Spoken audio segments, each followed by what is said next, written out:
Hablemos una vez más con el Señor, conscientes de su presencia en nosotros y entre nosotros.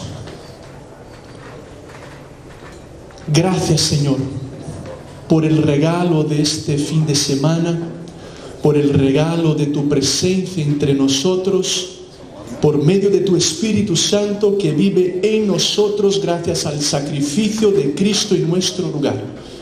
Gracias por hacernos parte de tu iglesia y de tu familia y darnos la alegría de conocer a tantas hermanas y hermanos estos días y celebrar lo que tú estás haciendo. Gracias por lo que ya nos estás hablando a lo largo de este día. Ahora que una vez más nos acercamos a tu palabra, te rogamos que nos hables con profundidad, como solo tú sabes y puedes hacer. Sondea, Señor, nuestros corazones, encuéntranos, haznos más parecidos con Jesús y glorifica tu nombre, Señor, en nuestras vidas, en nuestra obediencia a tu palabra, en nuestra disposición de seguir siendo utilizados en tus manos para llevar tu palabra en los diferentes países a donde tú nos has enviado. Te amamos tanto, Señor. Anhelamos tu palabra y oramos que nos hables, Señor, porque en tu nombre, Jesús, oramos agradecidos. Amén. Puedes tomar tu lugar, por favor. Muy buenos días a todos. Good morning. Bom dia. Espero que estéis bien. Agradezco que no haya una balanza en las habitaciones, sino la presión estaría aún mayor con todo lo que estamos disfrutando y comiendo. Qué alegría, sinceramente, está siendo también conocer a más personas en momentos de comida, de oración y ver y aprender contigo con lo que Dios está haciendo en diferentes lugares de América. Muchas gracias a los que ya han compartido antes y por todo lo que Dios ya nos está diciendo. Es sinceramente, una vez más lo quería expresar, una honra, una alegría para Ana, mi esposa, y para mí. Muchas gracias por tenernos parte de este momento tan especial. Les contaba a algunas personas que estábamos conociendo que mi mujer, mi esposa y yo nos conocimos cuando éramos pequeños. Teníamos 9 años. Hablando de trabajo con los niños. Nuestras familias vienen de diferentes partes de Brasil, pero terminaron en una ciudad en el sur llamada Curitiba, en la misma iglesia. Tengo que confesarte que mi esposa me gusta desde esa edad. Y yo a ella, según lo afirma desde entonces. Nuestros padres se volvieron mejores amigos y estaban juntos para ensayos del coro, escuela dominical, trabajo con parejas, y bueno, pasó lo que pasó. Con esa edad ellos firmaron un contrato matrimonial. No, es broma. Alguien dice, pero ¿de dónde viene este hermano? Pero desde ese entonces nos conocemos y nuestra familia tiene una relación muy cercana. Con 12 años, como os contaba, vine a vivir a México, a Cuernavaca, por varios años. Con casi 17 volví a Brasil. Así que la familia de Ana siempre ha sido muy cercana para mí y la mía para ella también. Y es por eso que fue muy difícil cuando supimos, tendríamos unos 20 años, que el padre de mi esposa, Levir, tenía leucemia. Fue un shock. No sé si tú has vivido algo parecido o estás viviendo, cuando después de las analíticas se confirmó lo que nos daba miedo escuchar, y era que tenía un cáncer con esa gravedad. Empezó unos años de tratamiento muy complicados, con quimioterapia, con operaciones y otras cosas más. Te confieso que nuestro inicio de matrimonio tampoco fue muy fácil, porque nos casamos en medio a ese tratamiento que duró unos 3 años. Incluso recuerdo que en el primer año de nuestro matrimonio casi no cenamos solos, Ana y yo, en nuestra casa, porque siempre estábamos en el hospital o en la casa de mis suegros para serles de apoyo y de ayuda. Nunca olvidaré un día que Mi suegro, como frecuentemente, estaba en el hospital y Ana no había todavía los smartphones, los móviles, pero se quería grabar algo con una cámara fotográfica, algunos la tenemos todavía, y para entonces llevarle a su padre un vídeo por una ocasión especial. Esa actitud me tocó tanto, una vez más, en medio de lo que estábamos viviendo, que nunca me olvido. Estábamos en el apartamento de mis suegros y él en el hospital. Yo entré al baño llorando por el dolor que sentía, no solo por la situación, pero ver a la mujer de mi vida viviendo eso con su padre. Y recuerdo que hablé con Dios con mucha sinceridad. Llorando le decía cosas del tipo: Señor, por lo menos una vez, dame la gracia de orar por alguien y ver una sanidad sobrenatural absoluta. Otra vez iré al hospital, déjame orar por Levir, por mi suegro, otra vez, pero de esa vez, aunque nunca más en mi vida me utilices de esa manera, solo hoy, déjame ser un instrumento en tus manos y ver su sanidad. Ya no podemos más con esa situación y con el pronóstico de que posiblemente lo vamos a perder. Y lloré en la presencia de Dios, hablé con el Señor. Te confieso que no escuché ninguna voz audible de parte de Dios y tampoco Él me utilizó de esa manera. Volví a orar por mi suegro y en ese sentido nada ocurrió. Cierto tiempo después, Ana y yo estábamos a punto de salir de Brasil para ser misioneros en Inglaterra, donde iba yo también a hacer un máster. Falleció mi suegro. Tuvimos que retrasar en un mes nuestra salida, la primera salida que hicimos a un campo distinto a nuestro país.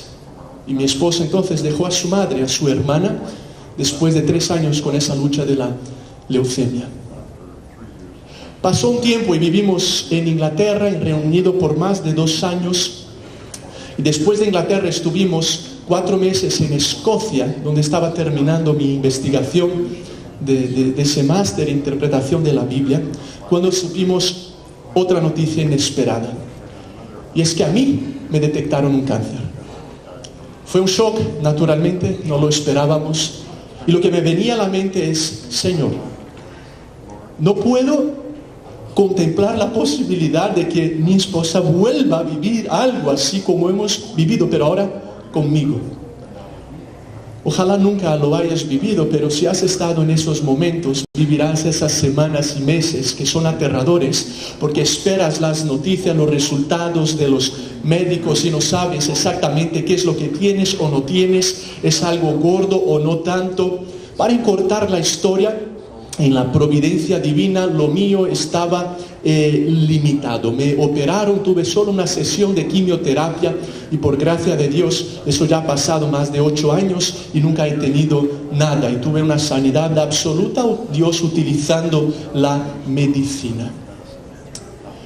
Pero yo podría contarte, gracias a Dios por eso, yo podría contarte muchas otras experiencias. Y yo sé que algunos aquí, porque hemos hablado ya con algunos que no conocíamos, están aquí mismo ahora, pero viviendo momentos muy complicados en nuestras vidas. Quizás a ti te está tocando vivir algún tema de enfermedad en tu vida o alguien que conoces. Quizás sinceramente, aunque cantemos y parezca que estemos algo contentos, estamos navegando por una estación de depresión en nuestras vidas.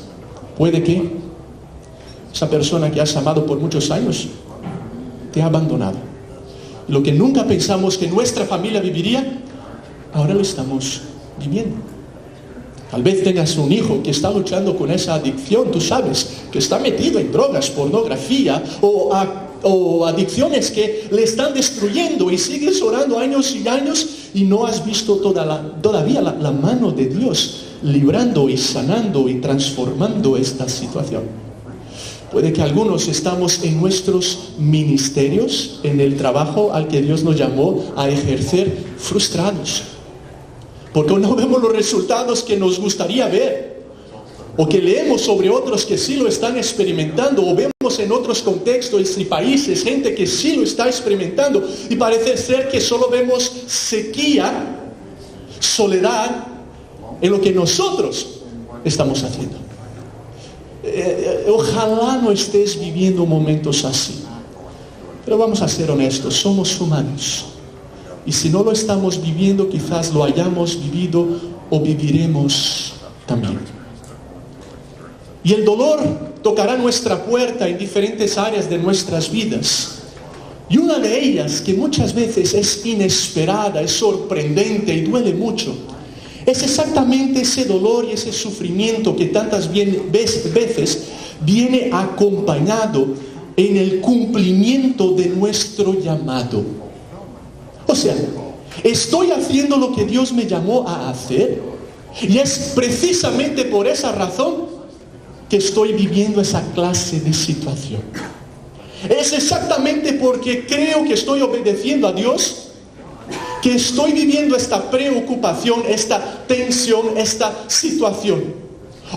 ¿Cómo es posible que haciendo lo que Dios me llamó a hacer, vea esto tocar a mi familia, o a mi salud, o a nuestro trabajo, o a nuestras finanzas, o a mi mente, o a mi corazón, o a mi sexualidad, o a mi identidad, o a mi matrimonio? Estoy hablando con alguien que sabe de lo que estoy hablando. Y la razón por la que quería empezar por aquí es que Jeremías, nuestro personaje para estos 3 días, estuvo exactamente en esta situación, viviendo una profunda crisis vocacional por hacer lo que Dios le llamó a hacer. Y yo quisiera invitaros a que nos acerquemos a una de las confesiones que él hace sobre su dolor, sobre su sufrimiento, sobre su reacción contra el mismo Dios por causa de lo que él estaba viviendo. Y mi anhelo y oración es que Dios utilice su palabra para ayudarte a ti y a mí navegar por esas aguas tan complicadas del dolor y del sufrimiento y de las dudas y de las crisis, especialmente cuando estén relacionadas con el cumplimiento de nuestro llamado. Hoy estaremos en el capítulo 20 de Jeremías. Quisiera invitarte a que abras tu Biblia o tu aplicación, aunque antes de leer voy a dar un poco más de contexto. Jeremías capítulo 20.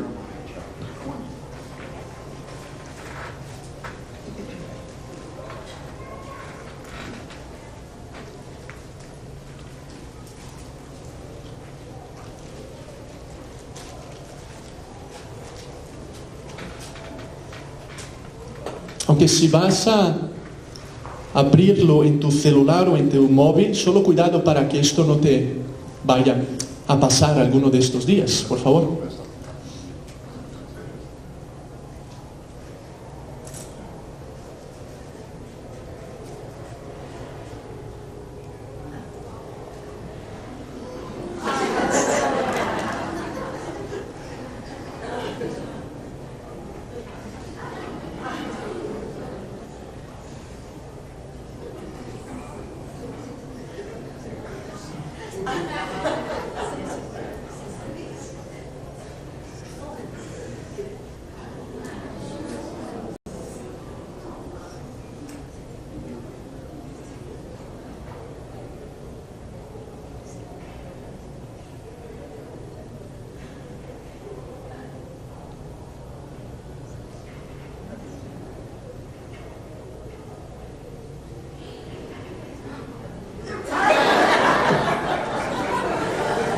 No, espero que por lo menos osos no tengamos en donde vivimos.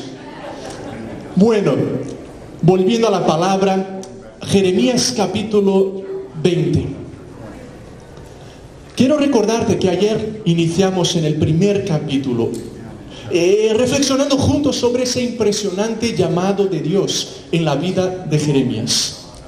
Cuando vimos el trasfondo de un corazón quebrantado y dolido de Dios por un pueblo que decide abandonar el pacto y abrazar, celebrar, adorar a falsos dioses, rechazando a su Dios, Dios llama a una persona para ser agente comunicador de su palabra.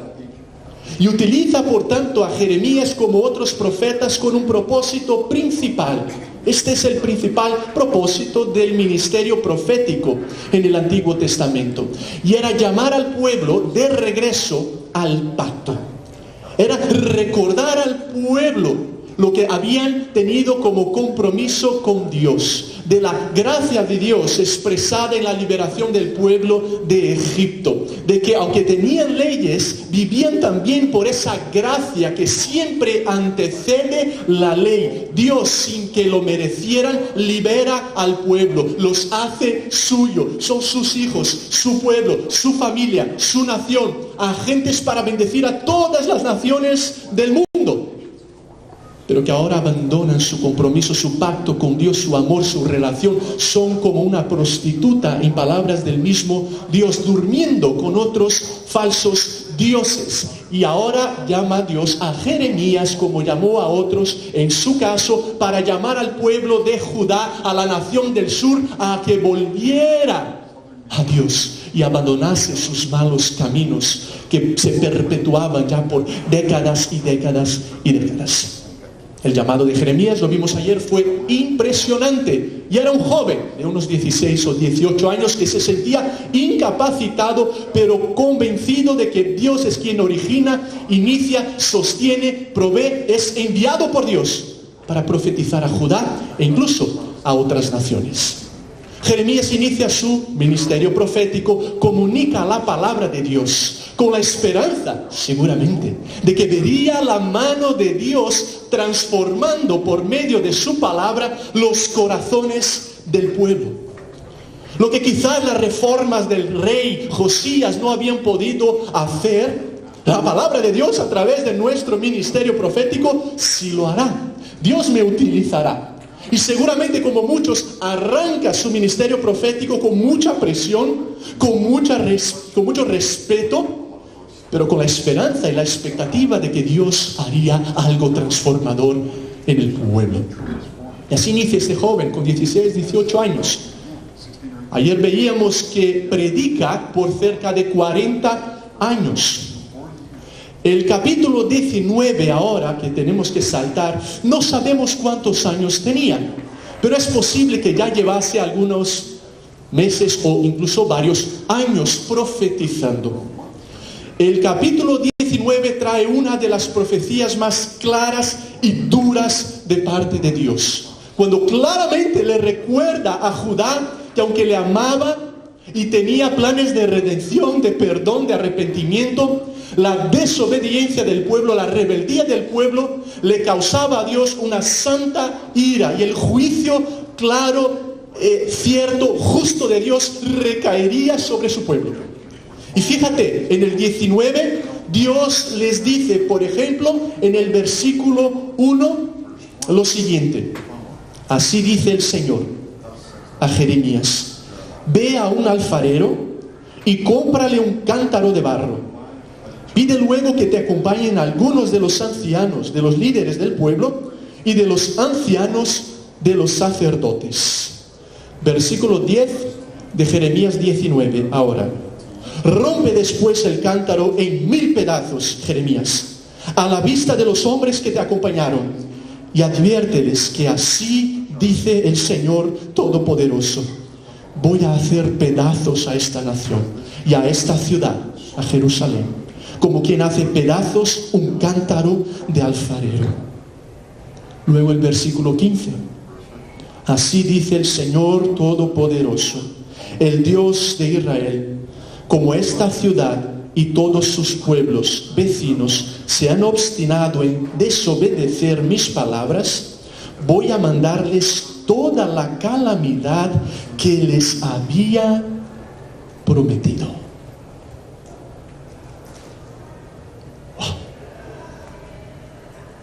El versículo 20 luego inicia diciéndonos que cuando el sacerdote Pasur, hijo de Imer, que era el oficial principal de la casa del Señor, oyó lo que Jeremías profetizaba, mandó que golpearan al profeta Jeremías.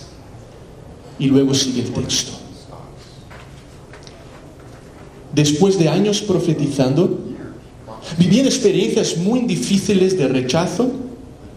Dios le había dicho incluso a Jeremías que no se casase, como un ejemplo también de la situación que el pueblo vivía con Dios, que no celebrase las fiestas de su pueblo. En otras palabras, años viviendo, personificando lo que él mismo predicaba. Llegamos al capítulo 19 con una de las más contundentes mensajes de Jeremías al pueblo, diciendo que Dios finalmente destruiría al pueblo y a la ciudad amada, a Jerusalén. Esto chocaba al pueblo porque algunos tenían la concepción de que Dios jamás tocaría a su ciudad, jamás Dios tocaría al templo. Y Jeremías viene y dice: el Señor está diciendo esto y lo va a hacer, y el tiempo ha terminado. La reacción del principal líder religioso de Israel, del reino del sur de Judá, es impresionante. Este hombre, Pasur, el jefe de los sacerdotes, toma a Jeremías, le da una paliza, él o manda a otros que le peguen, lo aprisionan para más adelante liberarle otra vez. Es como si la misma religión reaccionara contra la palabra de Dios. Porque verás, Jeremías aquí no solo está hablando con el pueblo, pero está profetizando con el mismo corazón religioso de la nación. Está hablando contra los suyos. Te acordarás que él viene de una familia religiosa de sacerdotes. Él no lo era, pero sus familias sí que lo fueron. Y él está profetizando ahora contra la religiosidad vacía, hueca del pueblo. En el mismo templo, centro de la nación. Esto ya es demasiado, dirían los líderes religiosos. ¿Quién te crees tú para venir a decirnos a nosotros que Dios te está diciendo eso? Usando su autoridad, los religiosos le pegan, lo aprisionan. Cuando sale Jeremías, vuelve a profetizar y le dice a Pasur: ¿sabes qué? Dios te va a mandar deportado tú también a Babilonia, a ti y a tu familia, a tus amigos, y ahí vas a morir. Y termina el versículo, ese encuentro con Pasur en el versículo 6 diciendo lo siguiente: y tú, Pasur, irás al cautiverio de Babilonia junto con toda tu familia, ahí morirás y serás enterrado con todos tus amigos a quienes profetizabas mentiras. ¡Wow! ¡Qué valentía! ¿No te parece? Hablándole de esa manera al hombre que tenía la autoridad para otra vez aprisionarlo. Respetado líder, aunque ciertamente y claramente no tenía el corazón de Dios, Jeremías sigue profetizando, hablando de parte de Dios. Pero aquí el texto bíblico nos da un giro inesperado. Y nos encontramos con el tercer lamento de Jeremías en su libro. Ayer les decía que algo muy interesante del libro profético de Jeremías, a diferencia de otros libros proféticos, es que no solo contiene mensajes de parte de Dios, pero también nos da ventanas al corazón del profeta. Este ser humano, como tú y como yo, llamado también a llevar la palabra de Dios. No creo que había todavía el ministerio de BCI en ese entonces. Creo que no lo hacía a través, pero seguramente utilizando los medios que él podía, comunicaba la palabra de Dios.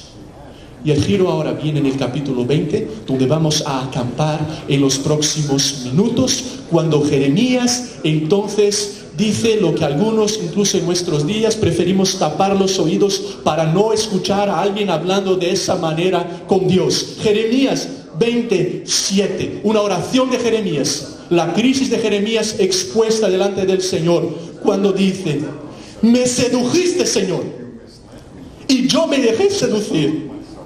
Fuiste más fuerte que yo y me venciste. Todo el mundo se burla de mí, se ríen de mí todo el tiempo. Cada vez que hablo es para gritar: violencia, violencia. Por eso la palabra del Señor no deja de ser para mí un aprobio y una burla. Jeremías escoge ser honesto con Dios. y expresarle por voluntad propia lo que Dios ya conocía en su soberanía.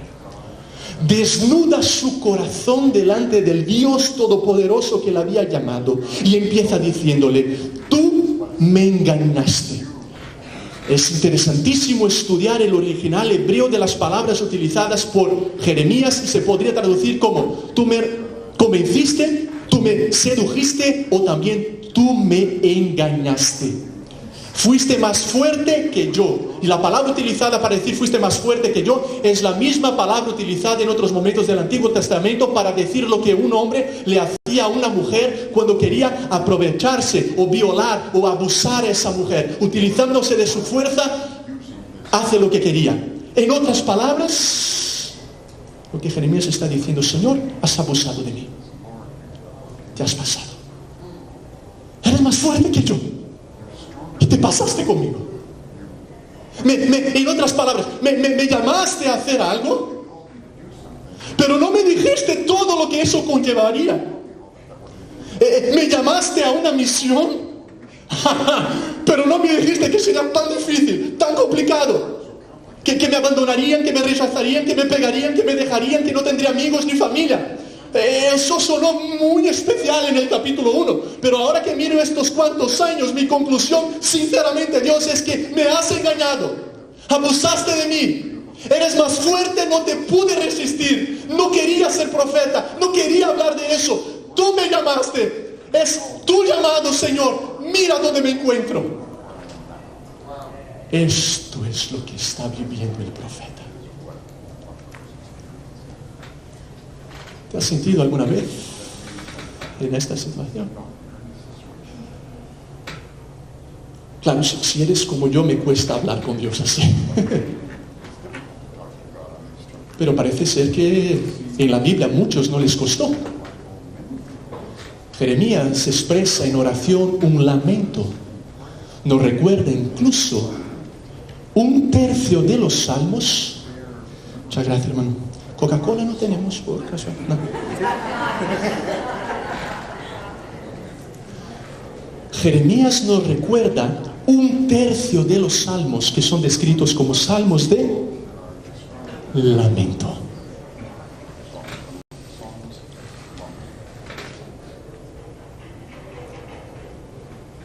Y lo que está haciendo él aquí, al vivir su crisis, su dolor y su sufrimiento, en primer lugar, es ser sincero y honesto con Dios. Déjame preguntártelo a ti y a mí. ¿También nosotros lo somos?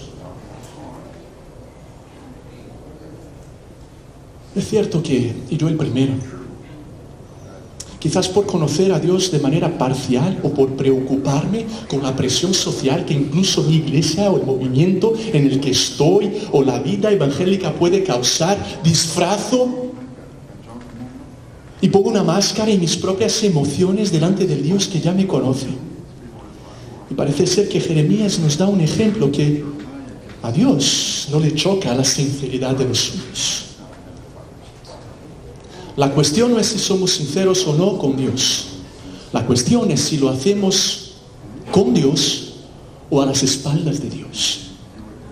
Lo especial de los salmos de lamento, de las lamentaciones de Jeremías, de lo que veremos más adelante del mismo Jesús, es que exponen su corazón, no dándole las espaldas a Dios, rebelándose contra Dios, corriendo de Dios. Lo hacen con Dios. Dios, mírame, así es como me siento.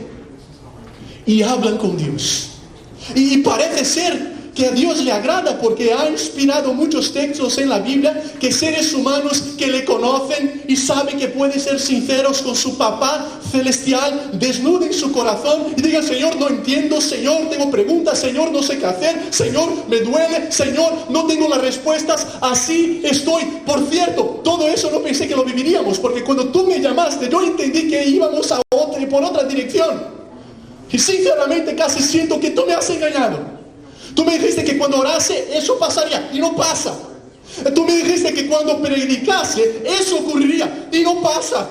Tú me dijiste que cuando organizásemos, planificásemos, confiásemos, esto nos llegaría, y no llega. Señor, ¿qué está pasando aquí? Jeremías abre su corazón. Dios de esa manera.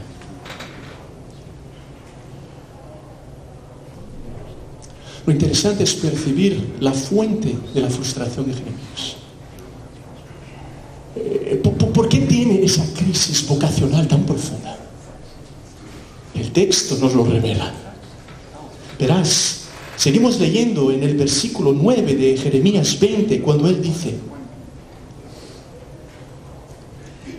si digo, no me acordaré más de él, de Dios, ni hablaré más en su nombre, entonces su palabra en mi interior se vuelve un fuego ardiente que me cala hasta los huesos.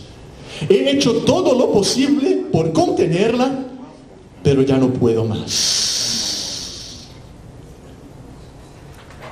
Lo que Jeremías nos está mostrando es muy interesante. Él dice, mis palabras, mi mensaje, lo que llevo, suena a la gente como violencia, juicio divino. Y realmente su mensaje era de un juicio divino, también de la redención y del perdón divino. La gente se burla de mí.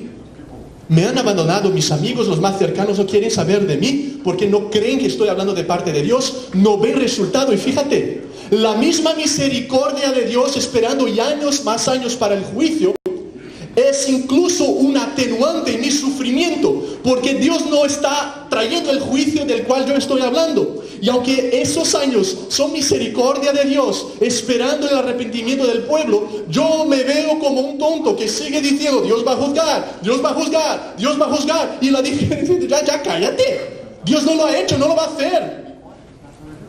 Y aquí es donde está Jeremías. Sí que tiene una muy buena idea. O sea, cuando yo hablo de Dios, la gente reacciona de esa manera. Ya estoy cansado. El dolor es demasiado. Tengo una idea. Me voy a callar. No hablaré más en su nombre. Versículo 9. Abandonaré el ministerio. Dejaré mi llamada. Porque si me callo, ¿qué me van a decir? Ya no está. Ahora sí. Puedes volver a jugar al fútbol con nosotros. Ahora sí, vente a la barbacoa, porque ya estás más tranquilo, ¿no? Ya no dices tanto eso de que Dios dice, me voy a callar.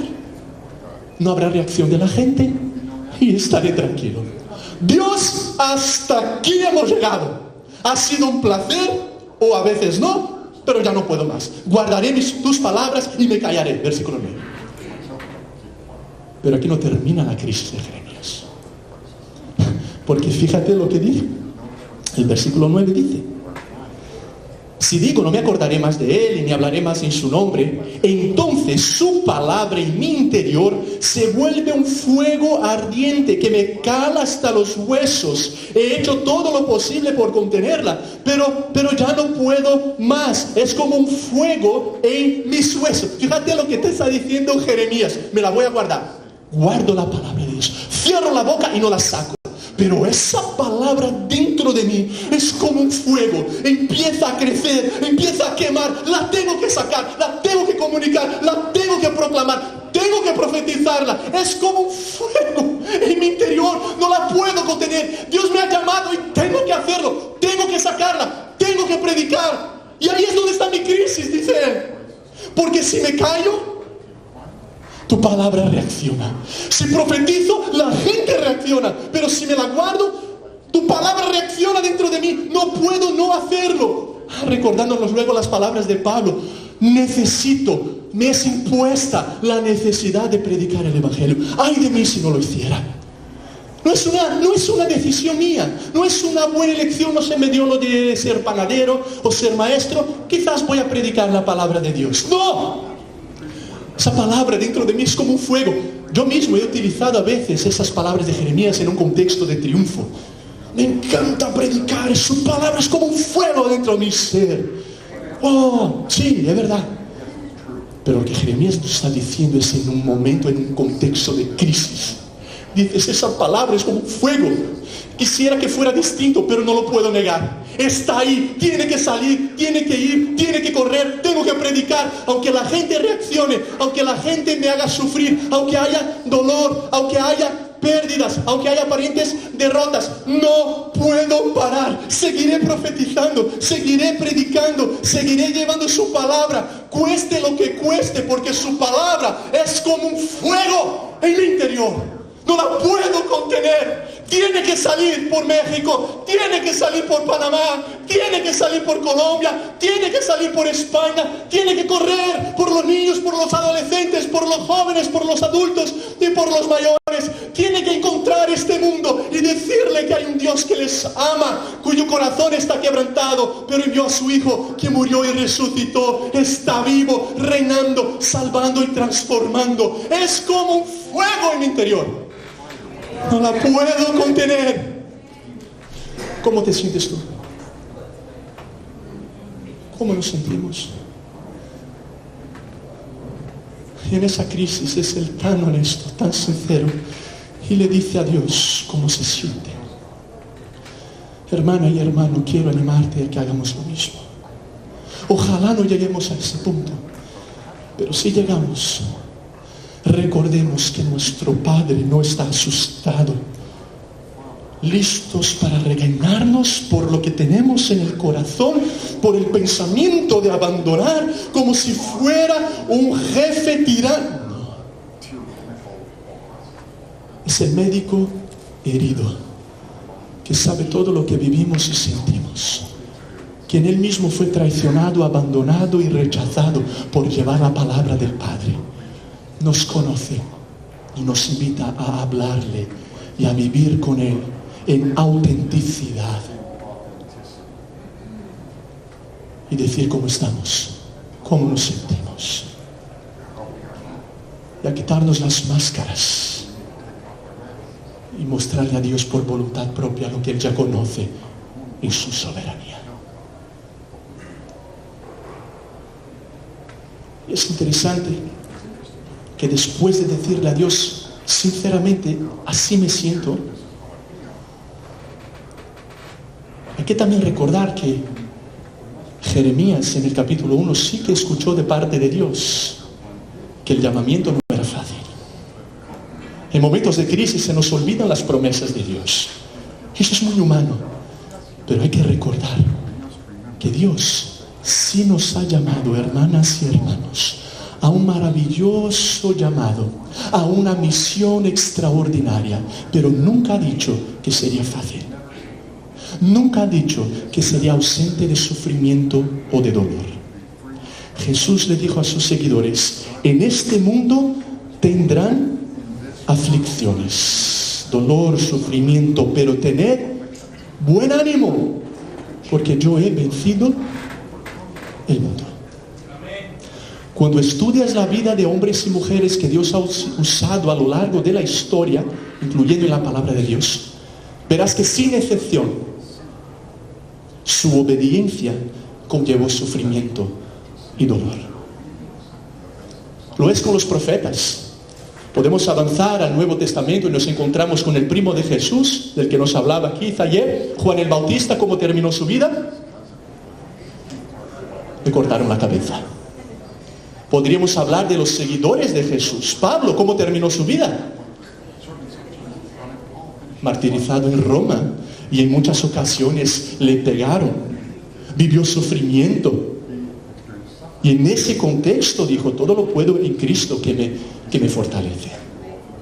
La tradición de la iglesia nos cuenta que todos los discípulos de Jesús fueron martirizados, incluyendo a Pedro, que al ser crucificado como Jesús dijo: no soy digno, crucificadme al revés. Podríamos estudiar la historia de la iglesia y veremos que eso también es real. Pero quiero decirte algo, hermano y hermana, que a mí me preocupa mucho en diferentes contextos del mundo, pero en el nuestro, en América. Yo lo describiría como un cáncer que ha tomado muchos de los segmentos de la iglesia evangélica. Y es un evangelio, no solo el de la prosperidad, pero un evangelio triunfante, que dice básicamente que si tú crees, eso va a ocurrir. Que si tú oras, habrá sanidad. Si tú confías, tendrás ese trabajo. Que tú eres cabeza y no cola. Que que si tan solamente buscas, Dios te dará la victoria. Y yo me pregunto, ¿esto dónde está en la Biblia? Nuestra cultura en el mundo celebra hoy lo que estudiosos sociólogos describen como un hedonismo profundo. Una cultura que celebra el placer como máxima virtud. En otras palabras, lo más importante en la vida es disfrutar de la vida. Es ganar dinero, es tener posesiones, es que te vaya bien en esta vida.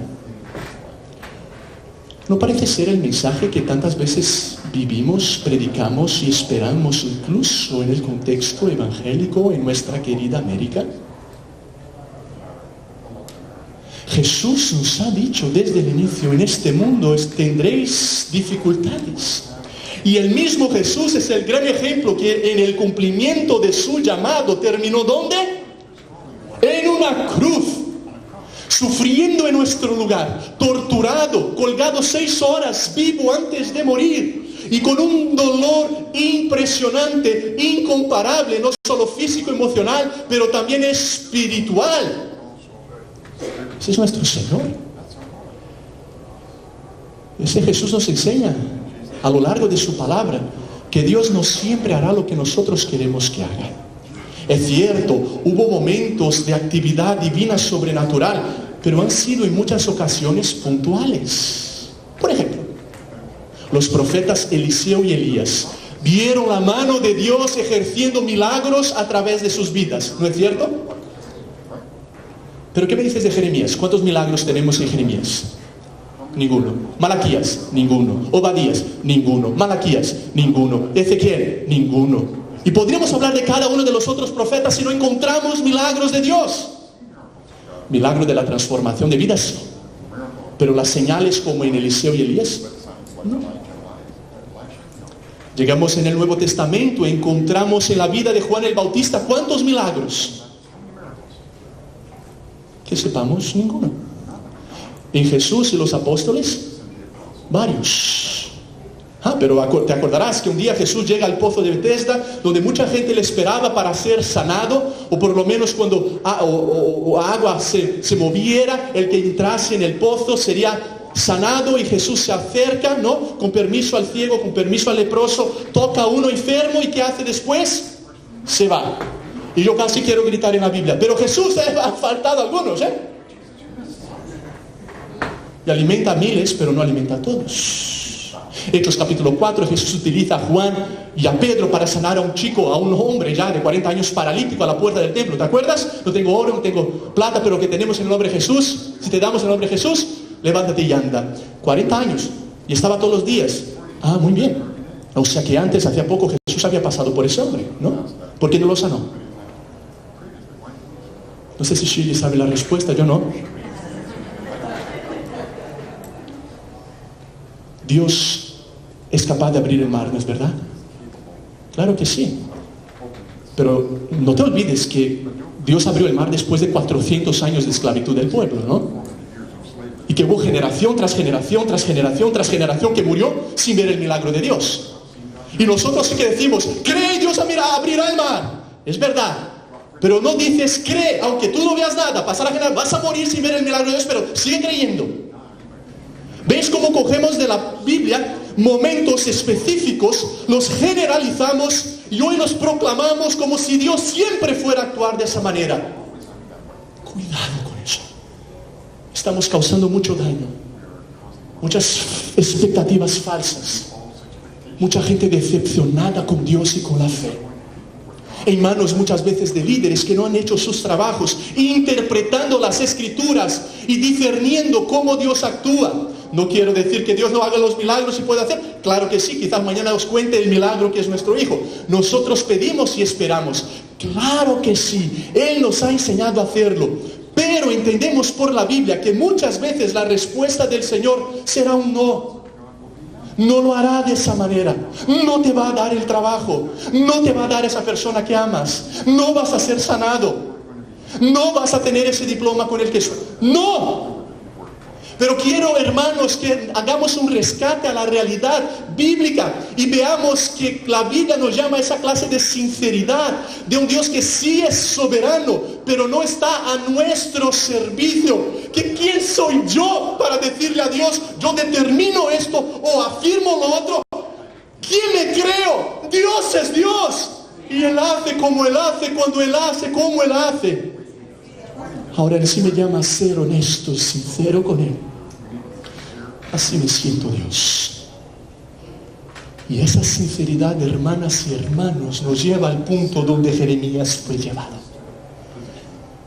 Porque la presencia de Dios es el lugar donde nuestras dudas y preguntas son intercambiadas por certezas de su carácter.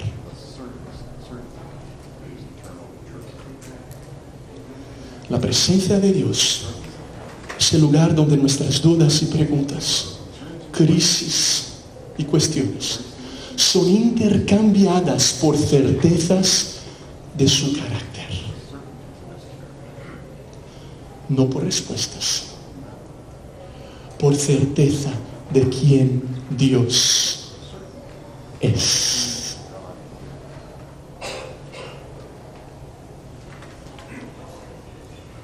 Versículo 11.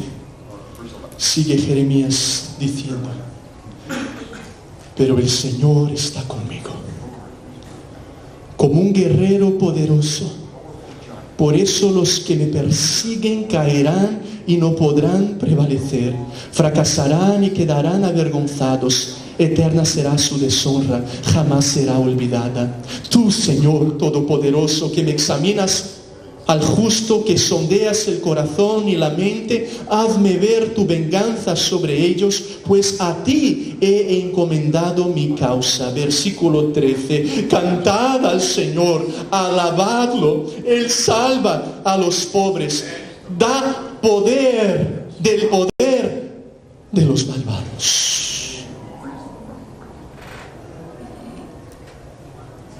Hablando de Job, el excelente autor Tim Keller dice: Job nunca vio el porqué de su sufrimiento, pero vio a Dios, y eso fue suficiente. Salmo 73 de Asaf abre su corazón para decirnos que ha tenido una crisis vocacional en la presencia de Dios, y nos cuenta que casi se resbala, casi abandona todo, casi deja su fe, y abre su corazón hablándonos de esa crisis con sinceridad, hasta que llega al versículo 17 y dice: hasta que entré al santuario de Dios. Y hay un giro, un cambio en el salmo y en el corazón del salmista, y empieza a adorar a Dios. Y ejemplo tras ejemplo, como el que tenemos de Jeremías, nos muestra que existe un Dios que nos invita a una sinceridad, a una honestidad en medio a la crisis, al dolor, al sufrimiento, para que, conscientes de su presencia, su Espíritu Santo pueda actuar y darnos otra vez, no la cura necesariamente, no la respuesta necesariamente, no el trabajo necesariamente, no los recursos necesariamente, pero sí certezas de su carácter, de quién Él es. Y tú y yo podamos decir, como el salmista en el Salmo 23, aunque ande en valle de sombra de muerte, no temeré mal alguno, porque Dios me sacará del valle. Porque determino que esta será la última semana.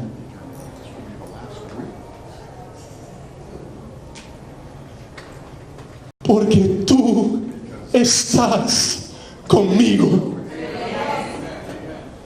Tú estás conmigo. Tú estás conmigo, y esto es lo que marca toda la diferencia en la vida. No necesariamente la bendición de Dios, pero sí la presencia de Dios. Como Pablo, en medio a su dolor y sufrimiento, le pide a Dios en 3 ocasiones que le sane, que le quite esa espina que tenía en la carne. Y Dios entonces le responde: mi gracia te basta.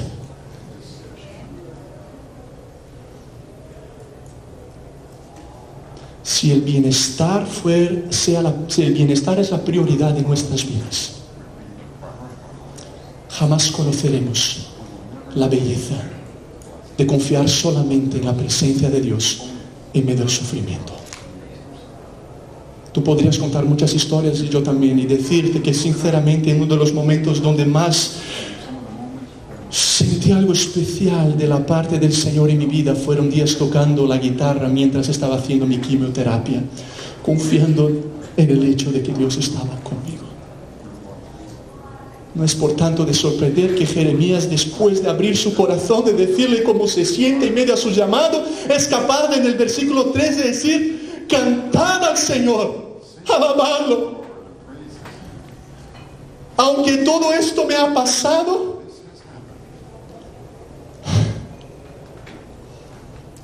Él me ayuda a ver quién realmente es. Y Él es digno de mi alabanza. Aunque no vea sus manos, confío en su corazón.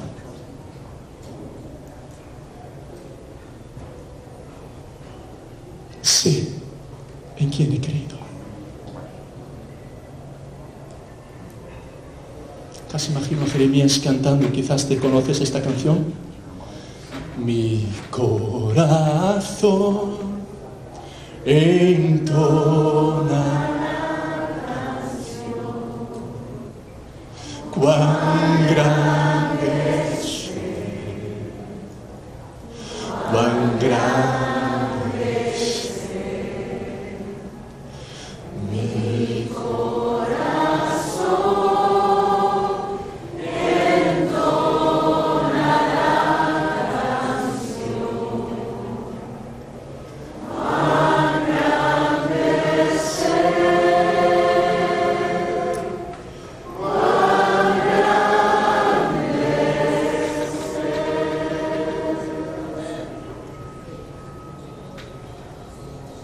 Y después de adorar a Dios, yo quisiera decirte que termina su lamento. Pero no es así. Estamos casi terminando, pero Él dice en el versículo 14: maldito el día que nací. Ah, vaya, Jeremías, otra vez estamos, ¿no? Maldito el día en que mi madre me dio la luz. Maldito el hombre que alegró a mi padre cuando le dijo: te ha nacido un hijo varón. En ese contexto judío tú no podías maldecir a Dios ni a los padres. Era una pena de muerte. Entonces él maldice al hombre que le contó a su padre que él había nacido. Pero básicamente está diciendo: maldito el día que nací. Maldito el día en que recibí ese llamado. Y sigue describiendo muchas de sus crisis. ¿Por qué Dios no me dejó morir? Y sigue, y sigue, y sigue. Hay siempre misterio en la palabra de Dios, pero hay mucha sinceridad para decirnos: no es porque vivamos un momento de convicción que significa que quizás mañana otra vez no viviremos una crisis, una duda, el dolor, porque incluso estamos obedeciendo a Dios. Jeremías lo vivió, tantos otros lo vivieron, tú y yo también lo viviremos. Pero aún en medio a todo eso, vemos algo impresionante. Terminando el versículo 20 con esas palabras deprimientes pero honestas, versículo 21 dice: esta es la palabra del Señor que vino a Jeremías. ¿Qué le dice Dios a Jeremías? Los que están despiertos, ¿qué le dice Dios a Jeremías después de todo este lamento? Según el texto, nada.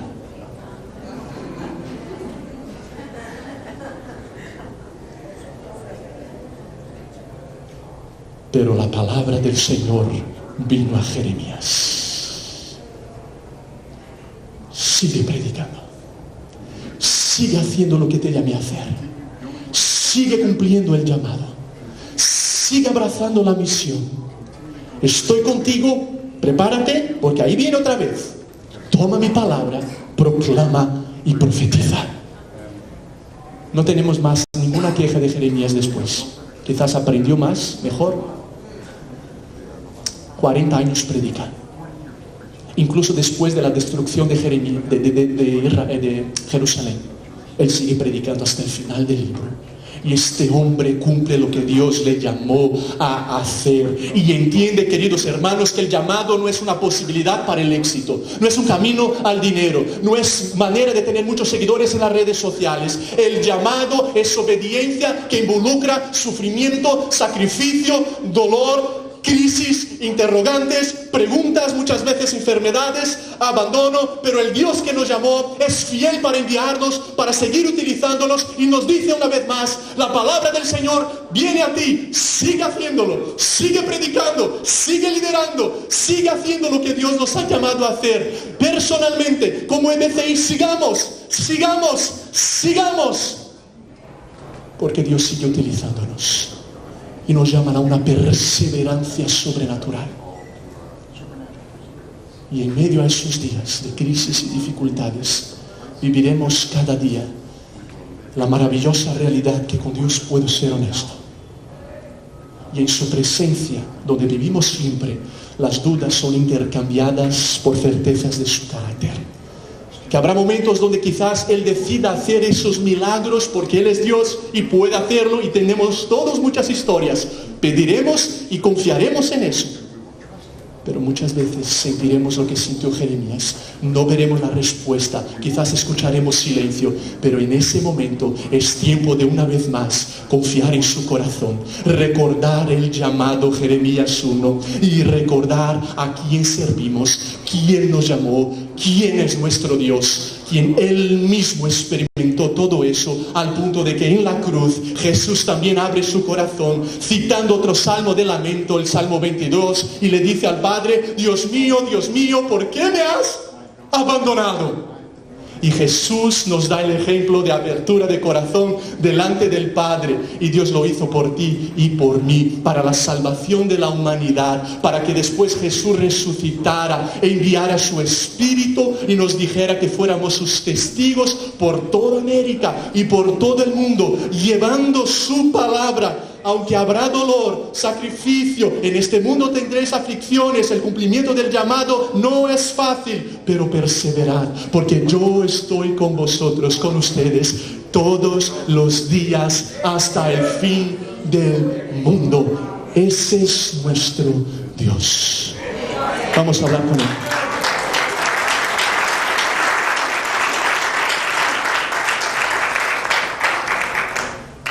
Si quieres, cierra tus ojos, por favor. Vamos a responder en oración a lo que Dios nos está diciendo, hablando, ministrando.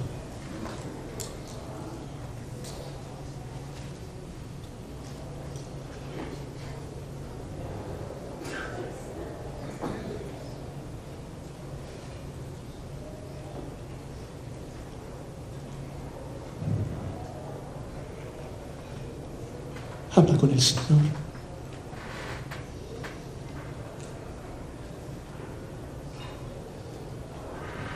Confesemos, adoremos, confiemos y perseveremos.